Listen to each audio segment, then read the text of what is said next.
So solution. Now, due to heating of bar system, both the parts of composite bar will expand freely from bottom end as shown in the figure. If the sum of free expansion of both the parts is less than delta, which is the gap between the bottom part and the bottom support, and whose value is 0.3 mm, no stresses will be developed in both the parts. However, if the sum of free expansion of both the parts is greater than delta, then a compressive force of equal magnitude will be developed in both the parts due to the fixed supports, such that the compressive force developed in part 1 F1 will be same as that of compressive force developed in part F2.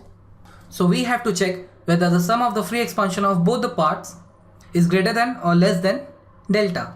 So checking whether stress develops in part.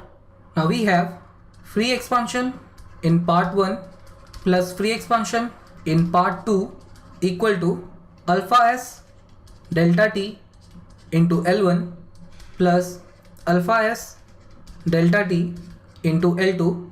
Upon substituting the values, we have 12.5 into 10 to the power minus 6 into delta t is 50. Taking these two terms common, we simply have to add the length, which is L1 is 400 mm plus L2 is 600 mm. So upon solving, we get the value as 0.625 mm. Now if we compare it with delta, we see that this value is greater than delta, which is 0.3 mm. So this implies that both the parts are subjected to compression or compressive stress. We now determine the magnitude of compressive stress in both the parts. For that, we first make use of force relation. Since we know that compressive force developed in part 1 is same as that of compressive force developed in part 2. Upon writing the formula for F1 and F2, we have sigma 1 into A1 is equal to sigma 2 into A2. Upon substituting the value of A1 and A2, we have sigma 1 into 1000 is equal to sigma 2 into 2000.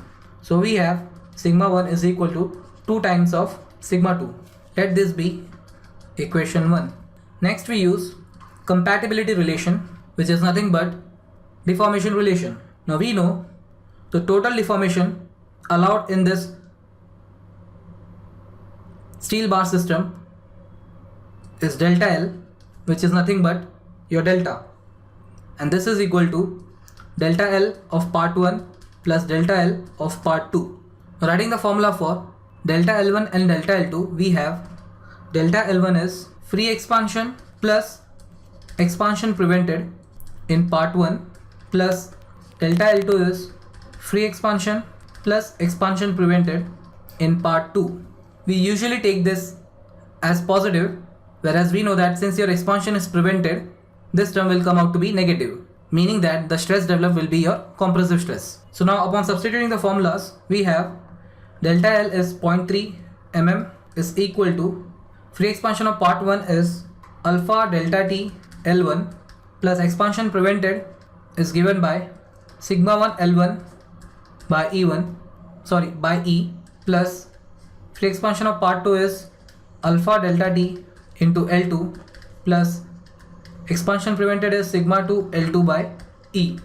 Now upon substituting the values, we have 0.3 is equal to 12.5 into 10 to the power minus 6 into 50 into 400 plus sigma 1 into L1 upon E plus 12.5 into 10 to the power minus 6 into 50 into 600 plus your sigma 2 is, substituting from this equation, we have sigma 1 by 2 into 600 upon 200 into 10 to the power 3. Upon solving this, we get the value of sigma 1 as sigma 1 equal to minus 92.85 Newton per mm square.